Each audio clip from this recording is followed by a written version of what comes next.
We are receiving reports saying that James Forbright, South Carolina's governor, has announced that he plans to run for office. Charles Francis, Maryland's favorite senator, has just announced the beginning of his campaign. Polls look in favor of Forbright, who many are now calling Carolina's golden boy. Senator Francis and Governor Forbright will have a chance to prove themselves tonight in our debate. You see, Rhonda, I respect Senator Francis's opinion, but I don't think that his approach would work out in a real-world situation. Well, Forbright, we know where you stand on that subject, but what I would like to point out to everyone is that our golden boy has yet to take a stance on the religious jargon that is infiltrating our Pledge of Allegiance and our currency. Do we really want this man to be president of our country when we don't even know what he believes? Governor Forbright, your response?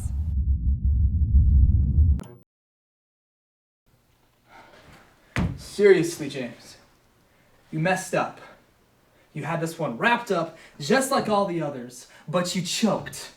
Why didn't you tell him what I told you to? I know what you said, but it was complete bullcrap. There's no way I was gonna say that and pretend like I meant it. Listen, it's not that hard. You tell them what they want to hear, and you move on. Tom, has it ever occurred to you that that's not how I work? Do you know why they call me the golden boy?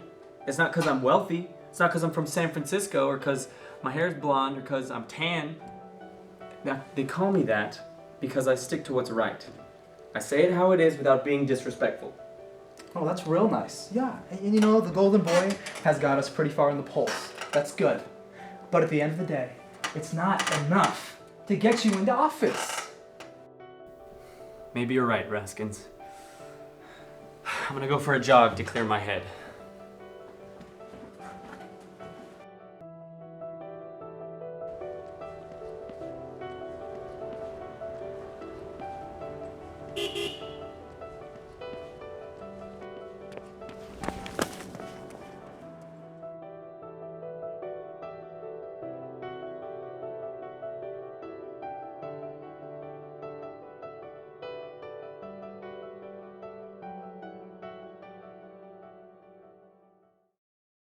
James, it seems to me that you know exactly what you believe. Why aren't you just sticking to that? I want to, Henry. I really do, but I gotta say the right things if I want a chance at winning this election. Pardon my bluntness, Jim, but it seems like an easy choice to me. Well, of course it seems easy to you, Henry. You're a pastor. If you stick to your faith and beliefs, you're doing your job. But if I do it, they'll tear me apart. James, do you know what Romans 12, 1 through 2 says? Therefore I urge you, brothers and sisters, in the view of God's mercy, to offer your bodies as a living sacrifice, holy and pleasing to God. This is your true and proper worship. Do not conform to the pattern of this world, but be transformed by the renewing of your mind. Then you will be able to test and approve what God's will is, his good, pleasing, and perfect will. So, me giving up my job will be pleasing to God? Perfect. Why don't I just lose my income and live on the streets? Sounds like a solid plan. Jim, believe it or not, your job is not to win the election.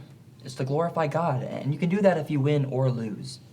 You cannot do that, however, by trying to take matters into your own hands or lying just like every other politician does. Conforming to the world, especially the world of politics, might get you the election, but it also might get you to the lowest point you've ever been.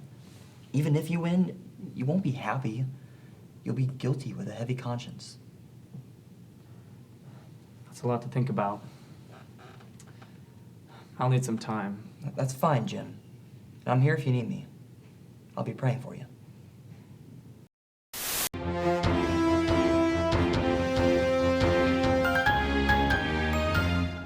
When I was moderating, I saw a continual presence in Senator Francis. Forbright, on the other hand, was shaken up when asked the question on religious phrases on the pledge and in money. You see, it's simple to me. A man like Forbright is all in to debate this or that, but when it comes to real issues, like personal matters and beliefs, he has no backbone. Now, who'd want a man like that in office? I'm sure Americans are considering this, as Governor Forbright has still not given an answer since Wednesday's debate. He's not doing a good job right now. If Forbright doesn't get himself together, he will lose. We are still waiting for what Carolina's golden boy has to say. Seriously, Jim, you have to give an answer today. If you wait any longer, the voters are going to think you're weak. I am weak, Tom. The only reason I've made it this far is because God somehow let me. Oh, that's great. You know, I'm glad your big man's helped you out. Now let me help you. All right? I set up a press conference at 6. You're going to go, and you're going to say exactly what I've written on this card. Good evening. I'd like to thank you all for coming. 2 days have gone by since the debate on Wednesday. I understand that all of you might be anxious about my eligibility as a candidate due to my recent silence on the issue of Christian undertones in the Pledge of Allegiance and on the national currency. I want to clarify that I wanted more time to completely fashion my statement so that there is no possible way that a person could be confused on my stance. I am and always will be a supporter of changing the pledge and currency. I want you to know that you can count on me to continue supporting it. Tom, that's not true at all. I know, Jim, but it's a means to an end. No, it's a cop-out. Listen, I don't care what you call it. You will say that, and you will not deviate from it. Tom, the Bible's pretty clear on this issue. I can't just ignore that. Millions of voters are counting on you to ignore it, Jim. If you agree with it, the election's yours. If you don't, there is no guarantee you will win this. Well, Tom, other millions are counting on me to deny it.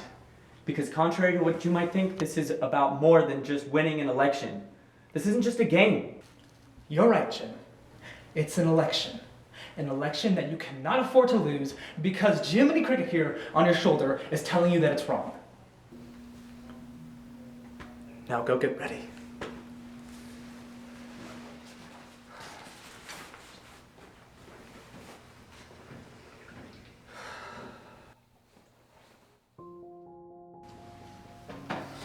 All right, Jim. I'm sure you've already memorized it, but here's another card, just in case.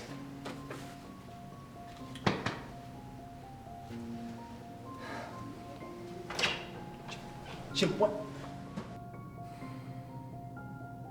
For a long time, I felt deeply about this subject, and I haven't had the courage to talk about it.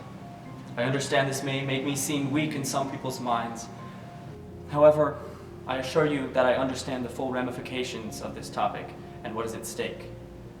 I want to make sure that I make the best decision possible. So in my weakness, I want to turn to God. I've only made it this far because of God, and I think it would be foolish not to trust Him now. I want to make sure that my life is pleasing to God, and that I do what I do out of the right motives. With that being said, I want to formally state that I do not support the changing of the pledge and currency. I believe that this nation was founded on faith and trust in God, and that we need Him most now.